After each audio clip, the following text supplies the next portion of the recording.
Welcome back, everyone. Hope you're doing well. So far about in regards to matrices and vector spaces, we've talked about span and linear independence of subsets of vectors in our vector space. All of these things have been connected to this notion of linear combination, and that's exactly what we want to talk about today when we talk about basis and dimension. Let's let V be a vector space, a general vector space as we've been having before.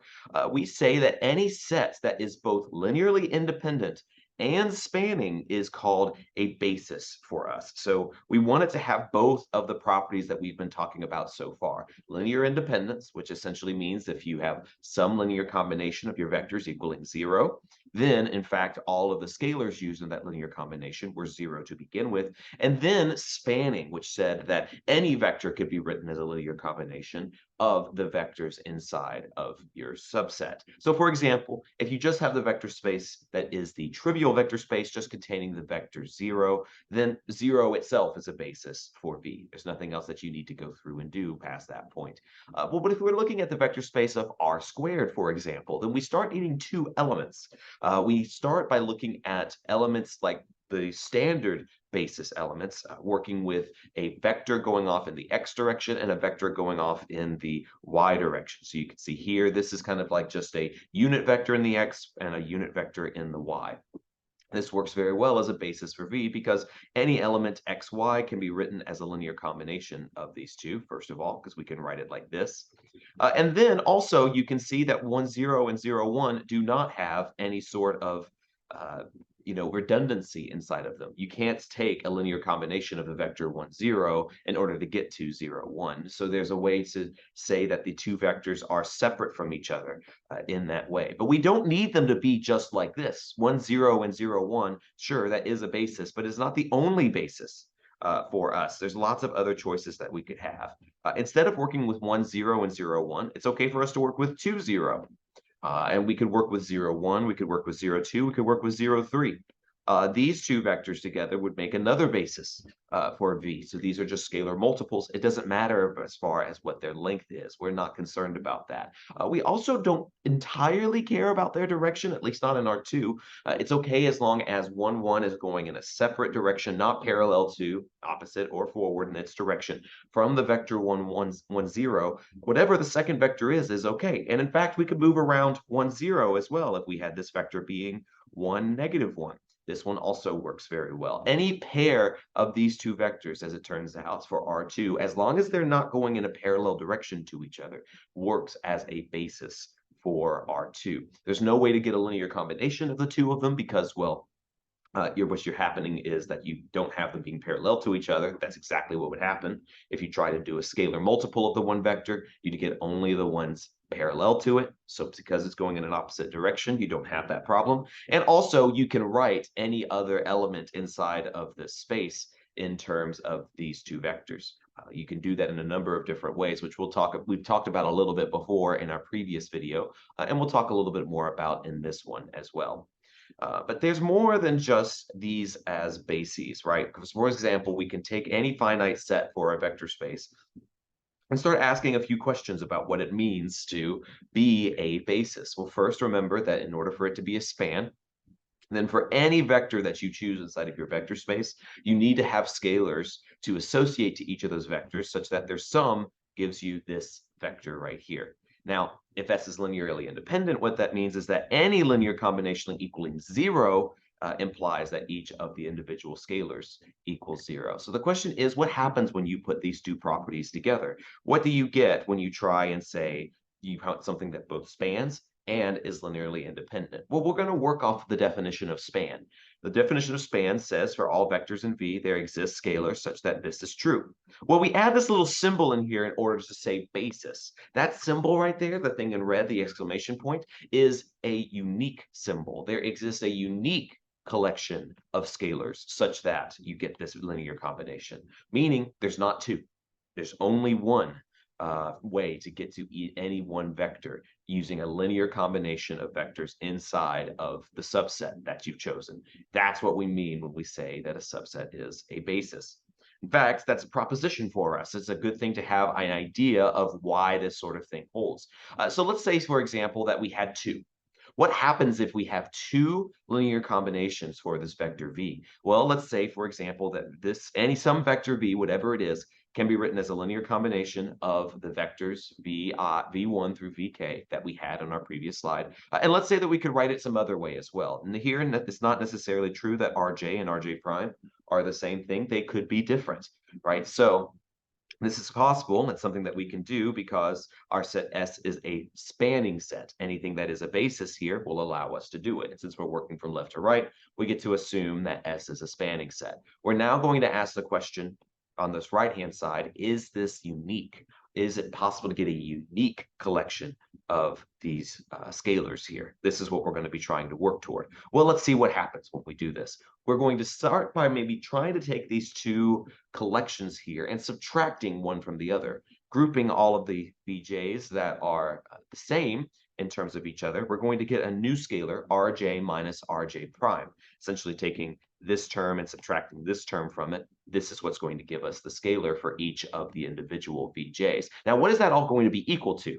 Well, if I subtract this, or rather the second term from the first, well, both of these are equal to v. So really, this is v minus v, isn't it? Because rj vj is v minus rj prime vj, that's also v. And because of that, we know that this can be rewritten as just 0, because v minus v is 0.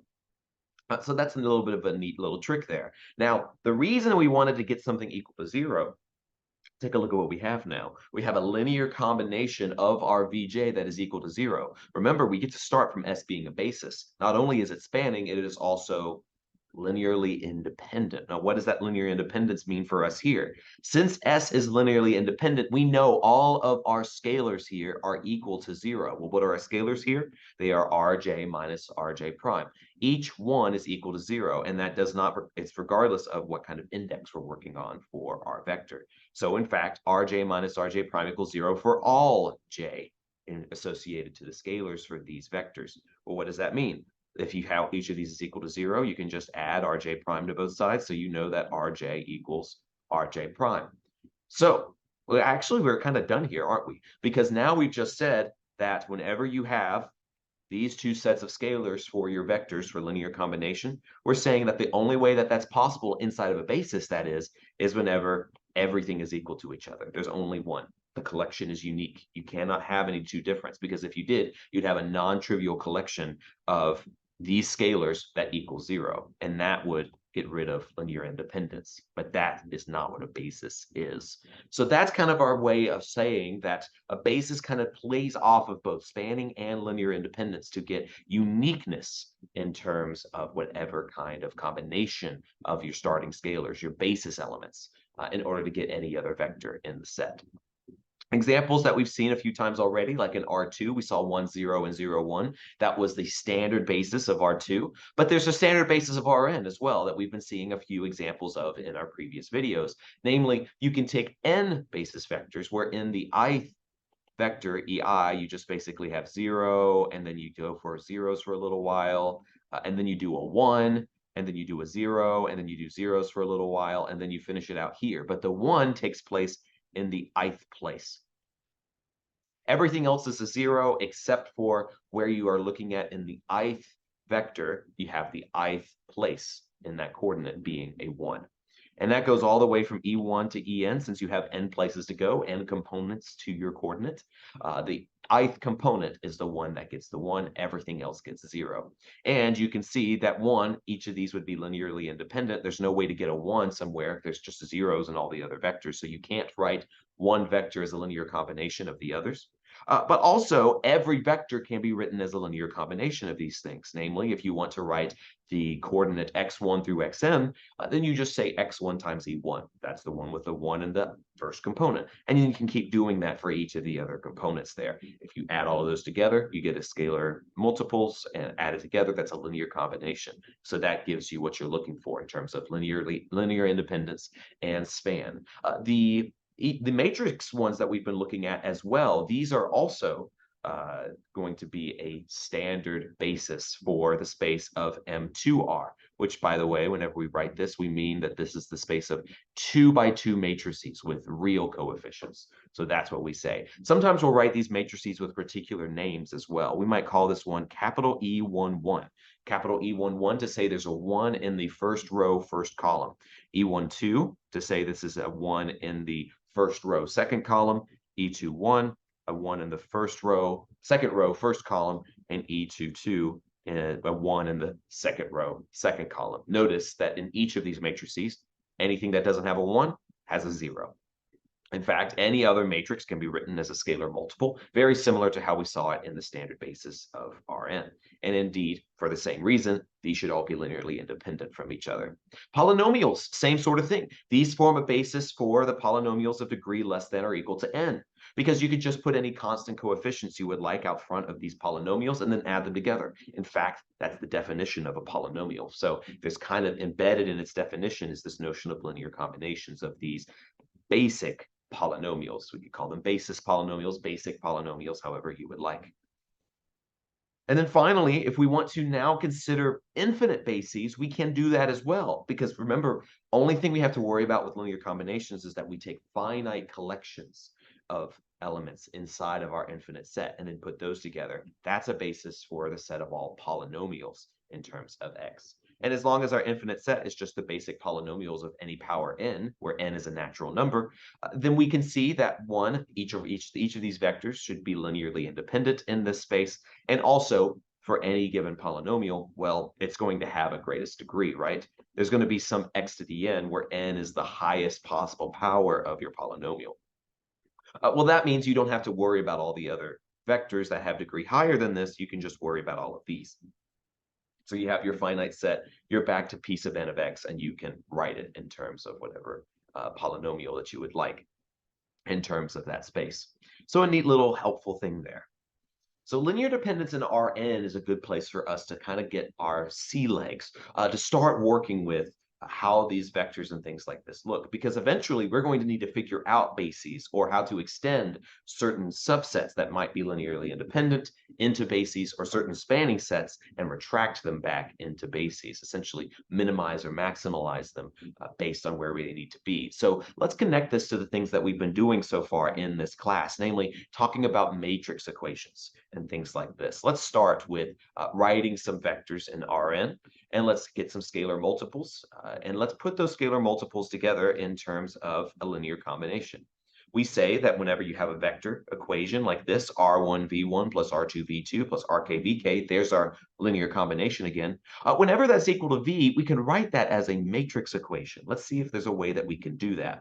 Well, we have that A is a matrix where each column is a vector. You may remember this now of us doing this. We would write A as a big matrix here, where V1 is just the first column is just all of the elements inside of V1. And then you're going to have V2, and then you're going to be able to write that all the way over here to Vk. Well, if you multiply each of these columns by these scalars like this, which is now the vector x, then you can see that with our little multiplication kind of bracket, we're doing R1 times V1 times R2 times V2. Should be RK, my bad. And then finally, all the way down, RK times VK. If you put all of those together, then that should equal your vector V. Those should all be multiplied together. So that's where we are getting this formula here, AX equals V, with this sort of formula. You can see us having that all written out together here too. In this case, we have rewritten V1 to be all in its individual entries. In particular, V1 is, get that here, V1 is A11, A21, AN1. We're just writing all of these entries down in terms of what they are in terms of Rn. So they have n elements inside of them. And then we do the same thing for V2 and then for Vk. And once we write all of these things down together, this being the vector V, then we can see that there is our matrix equation all written throughout there. We've got our big matrix right here. We've got our vector, which is x, and then we've got our vector v. And so that puts together our matrix equation there.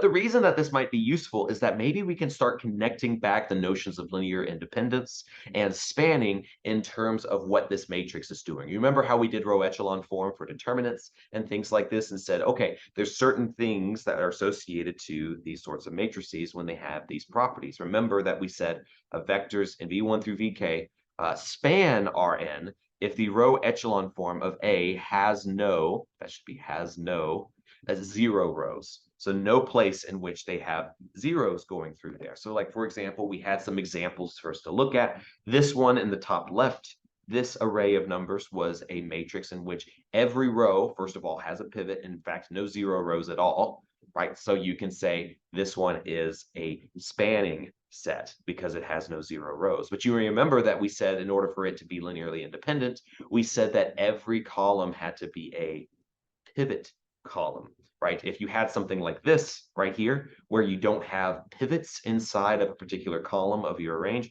you could say this one is spanning because you can see here every row is non-zero. It's got something that's non-zero in it, so it is spanning, but it does not have a linear independence property. And that's because you have particular variables here that you could associate, like maybe R3 and R4. These are allowed to be free variables, all right? Or they are able to be written in terms of your other variables. And then because of that, you can find a non-trivial linear combination of these vectors up to this point that are equal to zero. So that means that this cannot be linearly independent. In fact, you could have something in which neither of these two things happen. It's hard to see in the way that I've drawn the picture here. I could have done it a bit more clearly, but this right here is meant to be a zero row. No elements are supposed to be here in this space. And because of that, this does not span. And it also is not linearly independent because, as you can see, it's got some columns without pivots and stuff in it. And there's some other matrices that we could be looking at as well. So we've done spanning, these two on the bottom here. We've also got one that is for no spanning and for linearly independent. You can see how this one works. This one has a couple zero rows, one right here, one right here. But every column does have a pivot column. For something like this, you can see, okay, this one is linearly independent, but it does not span. So remember those two connections there. It spans if the row echelon form has no zero rows, and we can say the vectors are linearly independent if the row echelon form of A has a leading entry in each column. I've been calling it a pivot column here. Got a couple of different pauses to go through there. So next we have talking about bases. Well, we now see kind of the idea in terms of our matrix equation. What does it mean to have a basis of Rn? In terms of the matrix equation, that means that every column has a pivot element in it, and then also no zero rows. Okay, so what does that mean if we put all of that together? In terms of Rn, we can use this to start figuring out from the sizes of these matrices that the following things must be true. Let's say you have k vectors and you're working in Rn. Well, what happens if you have fewer elements than Rn, or than the power of R in Rn?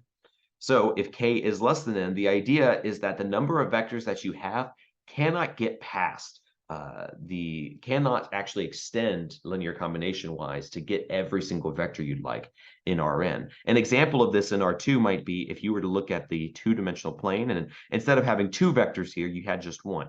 You're just looking at 1, 0, for example, and we could pick any vector here. Well, if I took the span of this vector, then what I'd get is all vectors in a line going in the direction of the original vector. But the thing is that, in R2, there's like another direction that you can go. You can talk about a perpendicular vector to a vector inside of this space, right? There are vectors that we are missing. 0, 1, for example, is not in the span of this vector. So this is kind of just an example of this theorem. In general, whenever we have k vectors in Rn, if k is less than n, like you had two vectors in R3, two vectors in R4, any of those sorts of collections, whatever those vectors are, they do not span Rn. Now, if k is greater than n, you do not have a choice except for them to be linearly dependent. For this one, we can go back to our R2 example and try and do 3 vectors. What happens if I try and write 3 vectors here? Maybe I start with 2 vectors that seem to be working well with each other, right?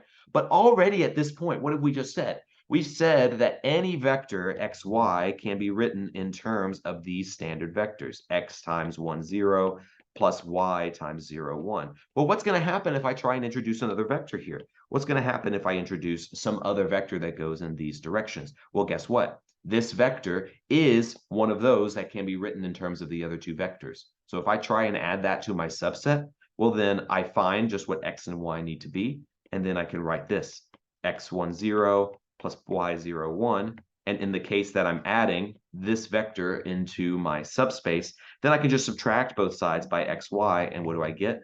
I get the 0 vector. So this is a linear combination of vectors inside of my subset of potentially 3 vectors that give me the 0 vector. Because of this, there should be some that you can see here. This illustrates a linear dependence relation in this example. And that will in general happen whenever you have 4 vectors in R3 or 10 vectors in R4. It's however you'd like to do it, as long as the number of vectors is greater than the power of Rn. Now, k equals n, now we're in business. We've seen what happens if k is less than n and k is greater than n.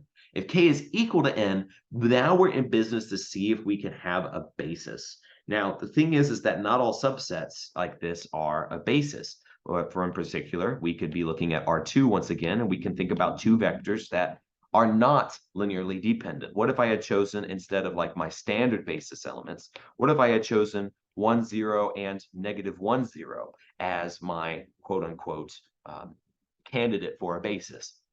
Well, the reason this doesn't work is that these two are linearly dependent.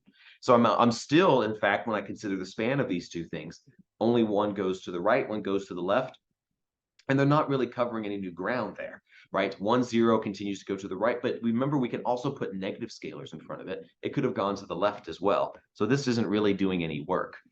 It's really just the same span because, and we talked about this back in our span, this element is in our span of our set. Adding it to our subset of potential vectors does not increase the span. It's the exact same span as before. So we need to be careful about what kinds of vectors we allow inside of our potential basis set. So what kinds of things make a basis? Well, the following conditions are equivalent, one of those being the fact that we're talking about a basis for Rn. Let's see what these other two conditions are. It turns out that when k is equal to n, if you get a collection of vectors that either span or are linearly independent, then you get the other one for free. If v1 through vk span, then automatically for free, you get v1 through vk are linearly independent. Likewise, if you get that v1 through vk are linearly independent, well, this is going to imply that it's a basis, thanks to the fact that these conditions are equivalent. And what do we know about bases? They are spanning, so you get spanning in there for free. All of these things are equivalent to each other in the case that k equals n. The number of vectors equals the number of dimensions, as we're about to call it, for Rn.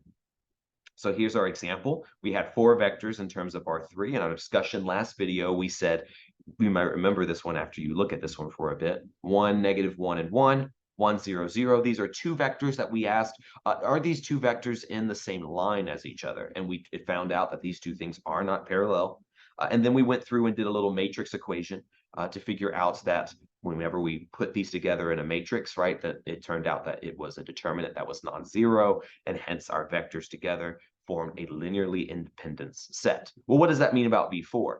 If V1, V2, and V3 are linearly independent, can V4 join in on this party? We'll take a look back at our theorem. Right now, we have 1, 2, 3 vectors in R3, which are linearly independent. So we fall into this category right here. Well, this is equivalent to all of the other categories here too. In fact, we have that V1, V2, and V3 form a basis for R3 here. We have 3 vectors and it's R3. So what does that mean about V4? Well, if we repeat the argument we had on the previous slide in terms of R2, adding a 4th element would be too much because we can already write V4 in terms of a linear combination of V1, V2, and V3 by the definition of spanning. Because of that, we can now, once V4 is introduced into our subset, get a non-trivial linear combination that is equal to 0. And because of that, we know that adding in V4 is going to give me something. I guess I didn't write it here, but adding in V4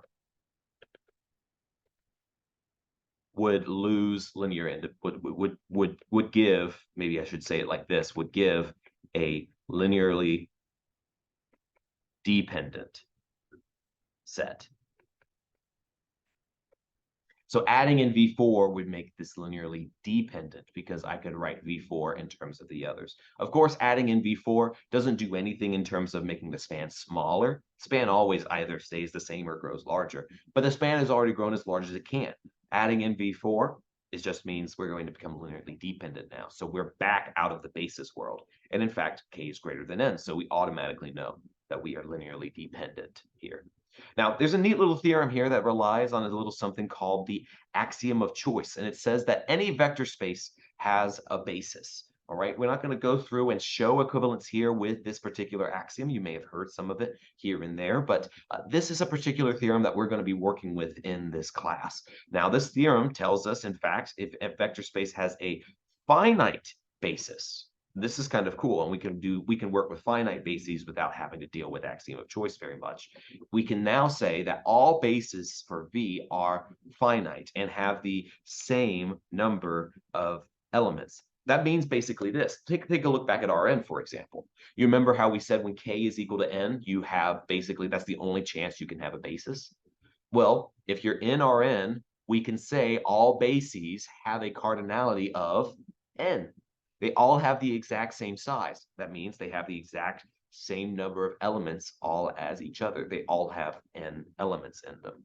If V has a finite basis, in fact, not just working in Rn now, but in any sort of basis, including something like Pn, you remember that we said that this one had a basis of n plus 1 elements. It turns out that any basis for Pn, not just the standard one, 1x, x squared, all the way to x to the n, any basis for this has to have, oops, let me write that in a different color so that shows up better. Any basis for this has to have n plus 1 elements.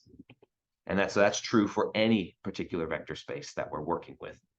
Now, that is exactly how we define the dimension of our vector space. You remember me saying that n was the dimension of Rn, and that's where that's coming in. The dimension of Pn, that's going to be n plus 1, because we saw that its standard basis elements, standard space, a basis spanning set, linearly independent, of course, had n plus 1 elements in it. So you can choose any of its bases for that, because if you have a basis of 1 and it's a finite basis, all the other bases have the exact same number of elements. So here you go. Dimension of Rn equals n from our work on before.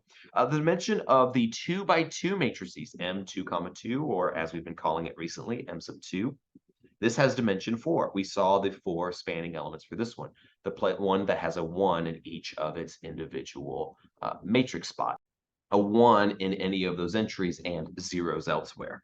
We have the m by n matrices, this space too, by a similar kind of method of reasoning. Even if we're working at something like the 2 by 3 matrices, you can see that there's a way to build the dimensions so that, there's a way to build the dimensions so that you can just have a 1 in each individual entry and then start looking at the particular spanning. This is the span of each of those individual matrices. And if you put all of those 6 together, that's 2 times 3, because that's how many places you could put a 1, then the span of all of those would be this. And as you could see after looking at it for a bit or staring hard enough, you could see that this is also a linearly independent set. So this would be a dimension m times n. If you're looking at 2 by 3, that's a dimension of 6. If you're looking at m by n matrices, that's a dimension of mn. And P sub n, as we've seen, has a dimension of n plus 1, just because of the standard basis elements that we've been working with on that. Now, the space of all polynomials, remember we were talking about finite dimensional vector spaces before. We can also talk about infinite dimensional spaces. It has infinite dimension because if I remember the basis for this one was the one that was 1x, x squared, and you go dot, dot, dot, and then you go x to the n, where n is just any number, and then you keep going because it could go to x to the n plus 1. This is the space of all polynomials, so it doesn't stop at a particular value of n. It goes all the way up. Any integer power, well, natural numbers power plus 0 for any of these sorts of things will also work as a linearly independent element. And if you put all these together, these end up spanning. That means that this is an infinite dimensional vector space. And this is very interesting for us, something that we get to go through and study a lot in this course and beyond. Finally, the trivial vector space. It's one's a weird one. We talked about its basis being 0, for example, but remember that we also mentioned the notion of an empty sum before. And the fact that an empty sum where like I goes from 1 to 0, for example, where it doesn't really cover anything, it doesn't have any elements in its sum. So this is just kind of like an empty space here. This is by its nature equal to the 0 vector. Well, that's the only element inside of this trivial vector space. So we technically don't need to consider any elements inside of its basis.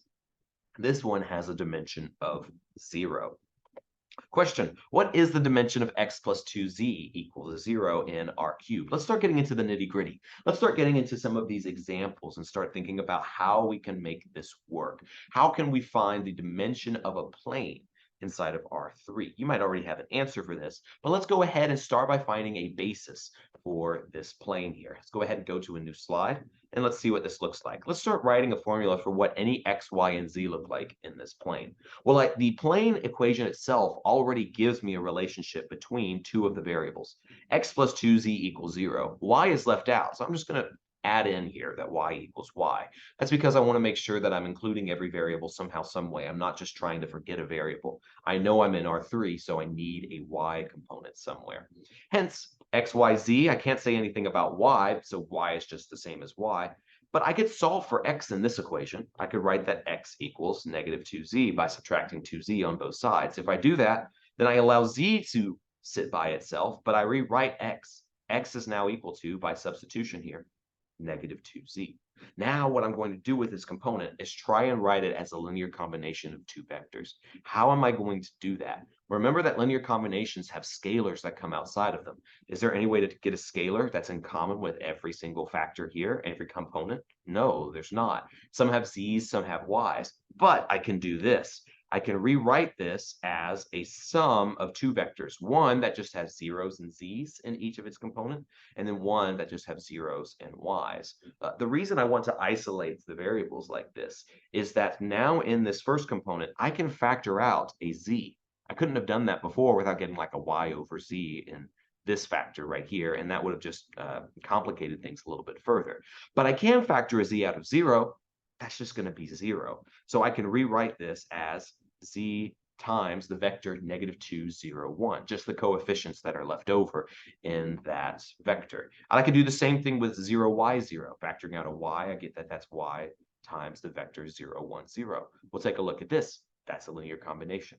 Z and y are your scalars. V1 and V2 are put together to contain and make a subset for your vector space that it turns out spans your vector space. Because what happened? We started with any vector inside of this plane, x, y, z, such that x plus 2z equals 0. So this is already proving for us that this is a spanning set for our plane. All right, so this is how that sort of stuff works. Since this characterizes all points on this, this is a spanning set of the plane. Now, how do we show V1 and V2 are linearly independent? Here's V1, right? And then here is V2. How do we show these two things are linearly independent? Well, if they're linearly independent, what would that mean? In the space of two vectors, that means it's basically not parallel to each other. That's the only way that you can make that work. If you can somehow write V2 as a linear combination of something in terms of V1, then this equation would have to be true. This is a linear combination in terms of one vector, and this is writing the other vector in terms of that linear combination. Only way that can work is if the two vectors are parallel, and these vectors indeed are not parallel. You can show that by, say, for example, any scalar multiple of 0, 1, 0 would have to have 0 in its x and y components. That's just what would have to happen. But take a look here. The x and y components here are definitely not 0. That's enough for us to be convinced that this is not, these two vectors are not parallel to each other. So these two things are linearly independent. So this gives us a basis for the plane. So what is the dimension of the plane? The dimension is 2. So that's one way we can go through, not only find a basis, but give the dimension for this vector space, essentially saying any basis of this plane would have 2 elements inside of its basis. Let's do this again with the 3x3 matrices here that are anti-symmetric, right? Transpose equals negative A. First, I'm going to go ahead and leave this first part to you, this part that says show that W is a subspace All right, I'm going to go ahead and leave this one to you. Try this one out. Remember, we have the subspace test to help us out. Let's see if we can find its dimension, though. Now that we know that it's a vector space in its own right, and by the way, that's how dimensions are defined. We do not have a definition of dimension for anything that's not a subspace at this point. So, since W is a subspace from our DIY part, let's try and find the dimension of this set. Well, first, let's start writing any general matrix inside of the 3 by 3 matrices. If we do that, then we have something that looks like this. That's our general matrix. Okay, so we have that this matrix is skew symmetric, which means that you have this formula that we're working with. Note that in particular, whenever you're working with any I and j inside of 1, 2, and 3, you have a relationship. AJI equals negative AIJ. Where does that come from? Remember that the way that transpose works is that it switches the entries in the row and the column.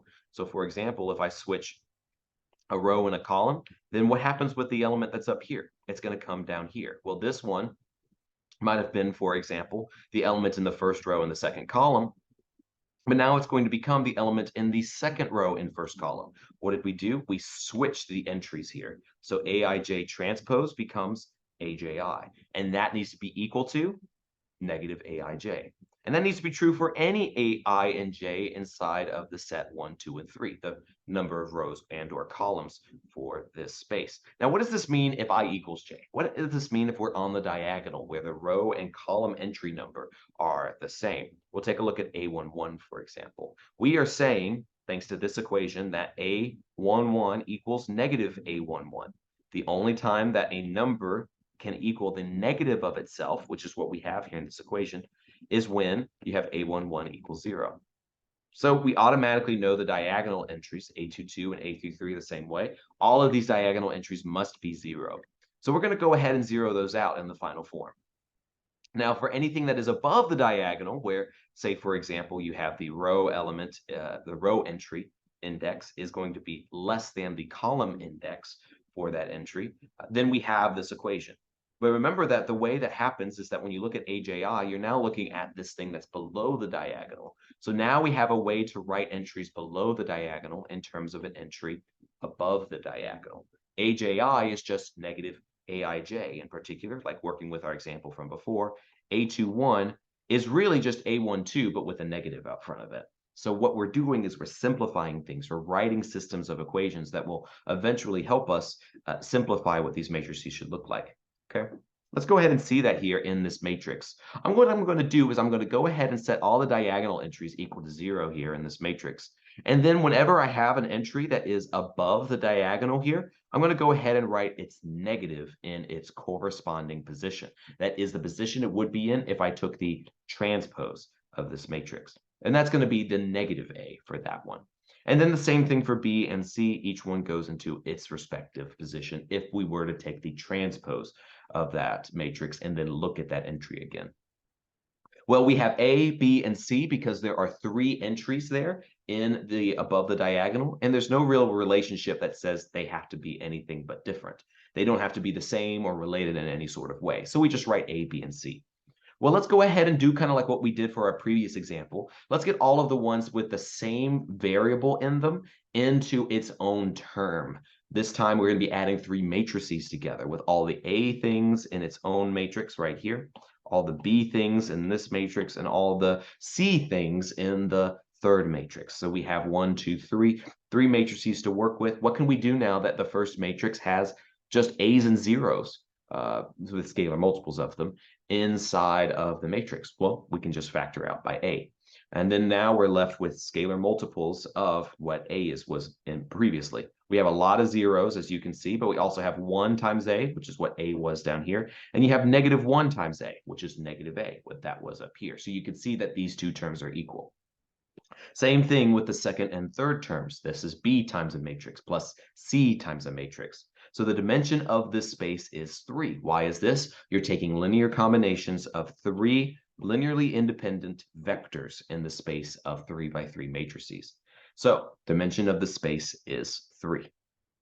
Now, this is kind of helping us get to the point where we can start seeing how to find a basis, not just in terms of Rn now. Remember before we had like an actual kind of 3-tiered case for us to go through here. We can now do this for abstract vector spaces, in part thanks to our work from before. Let's start thinking about how we could characterize bases here in abstract vector spaces. That's what's meant by the abbreviation of VS here. So let's let S be a subset of the vector space V. Then the following things are equivalent. We start with taking a look at a subset that is a basis for our vector space. This is going to be the place that we begin. But if we want to find a basis or something like this, it doesn't just mean, okay, show this particular vector set is spanning and linearly independent. You can also show that it's a spanning set, but that there's also nothing smaller than it. Let's talk about that for a second. A minimal spanning set means this. Let's say that you have a spanning set V1, V2, and V3 for a vector space V. Let's say that this happens to span. So you show that it goes through and span. Any vector inside of your vector space can be written as a linear combination of these three vectors. Well, here's the thing. Let's say that you show that you cannot take any two vectors inside of this vector space and also get a vector space that spans. That's what we mean by minimal, is that this is the smallest that this can go. If we were to take any proper subset of this, like V1, V2, or V1, V3, or even V2, V3, any of these vectors, we are saying that these collections here do not span. This is what is meant by this being minimal. Any proper subset of the original subset you're working with here for your vector space do not span the vector space, right? Any proper subset of it. So that is what is meant by minimal here. If you have a minimal spanning set, that kind of means that you could show linearly independence there. Essentially, the idea is that if you did have that there was a linear independence relationship in here, you'd be able to take out a vector. Because you'd have, remember from our linear independence section, you'd have that one vector is a linear combination of the others. So why is this vector in there to begin with? If V1 can be written as KV2 plus KV3, right, then anything that V1 could reach, right, with the vectors V2 and V3, they don't really need V1's help because V1 can just be rewritten in terms of V2 and V3.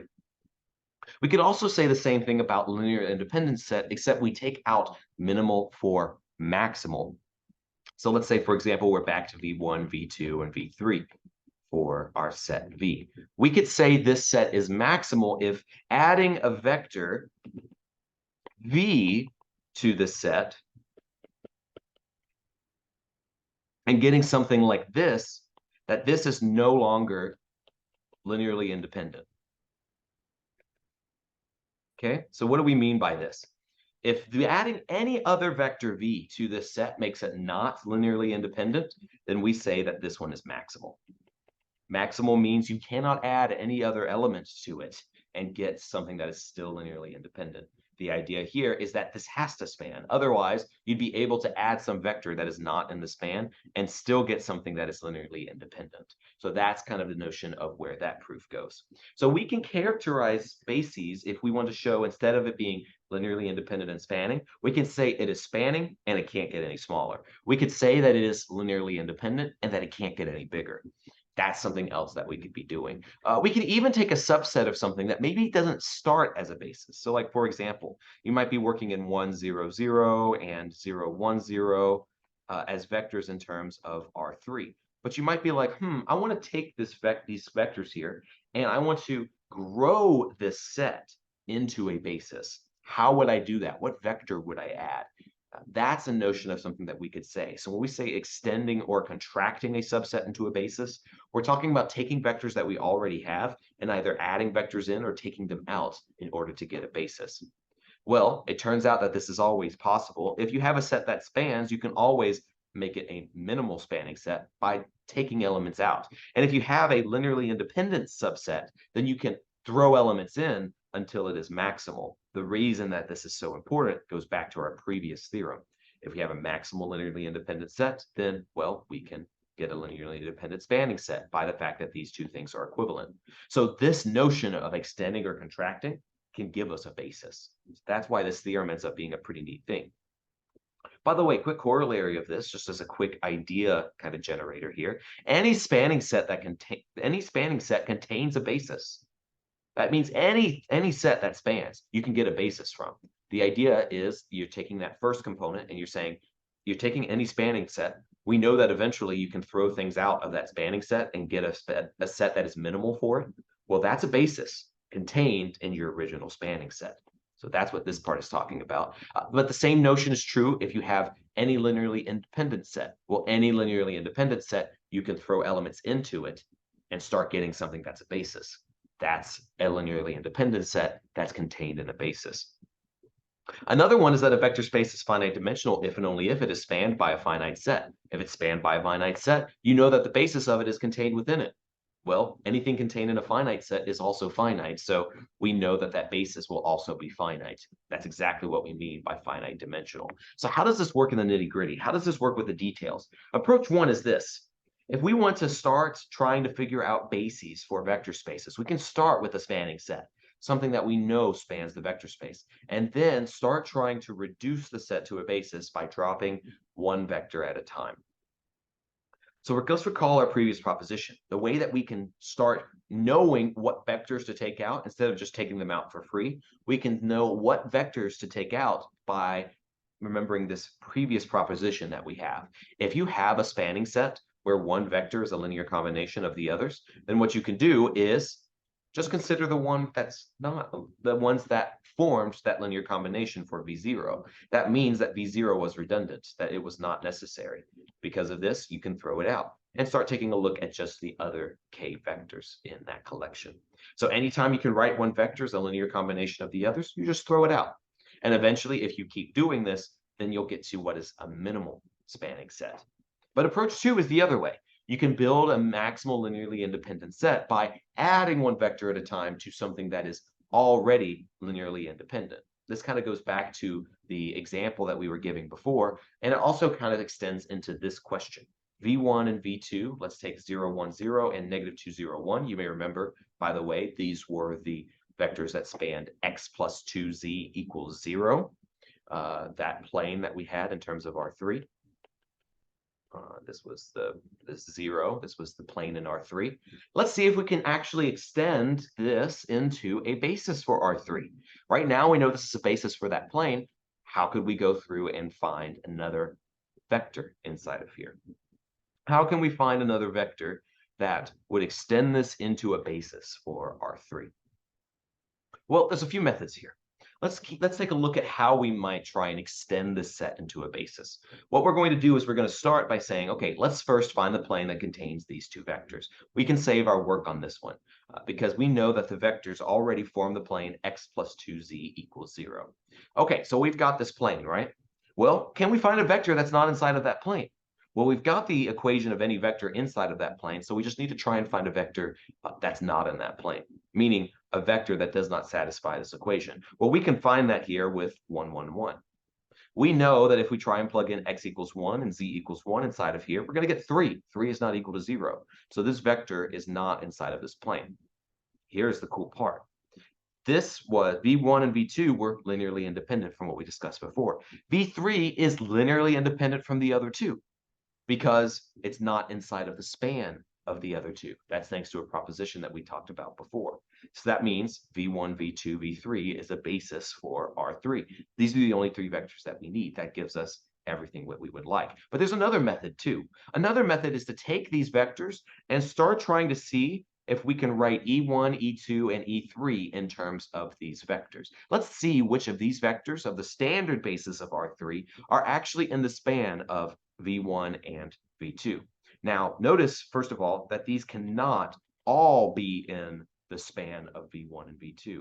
It is not the case that these elements are all contained in the span of these two vectors, right? If E1, E2, and E3 were all in the span of this, then we could write any element x, y, z in R3 as some linear combination of the elements E1 and E2 and E3.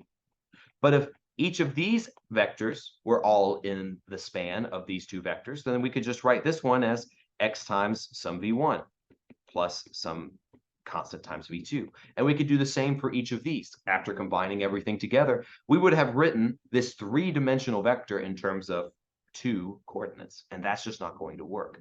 We cannot make that happen. So what we need to be working with instead is see if one of these three vectors is actually linearly independent from these three. Let's start with E1. Is it the case that E1 is linearly independent from each of these? Let's take a look at what we might do here. Let's go ahead and go back to our previous presentation from before, which said that the way we can do this, get linear independence for things, is try and make each vector a column vector in a square matrix like this. 0, 1, 0, so that is our first vector, V1, negative 2, 0, 1, and then now we're going to try and toss in E11, which we know is 1, 0, 0. And the question is, what is this determinant? If it's invertible, remember, it has unique solutions. That means that this is going to be a invertible matrix. That means these three columns are going to be linearly independent. Well, if I go through and try and expand this one using the methods that we had from our previous presentations, then I can expand, say, from this column right here. This should be plus with this particular sign. So it's going to be 1 times the determinant of this little submatrix here, 1 times this determinant. Well, that's a determinant of 1, not 0. That means that this matrix is invertible, and hence all the columns are going to be linearly independent. So V1, V2, and E1, that's a linearly independent set. And guess what? It's a maximal one because we already know the dimension of our 3 is 3. So that's all we need. That's a basis for what this space is. So we've gone through and talked about dimension and basis, not only how to go through and construct bases or find out if something is a basis, but also how to build a basis from a linearly independent set, or take expanding set and throw out elements until we get something that is a basis. And that'll do it for me today. Thank you so much. Have a wonderful day.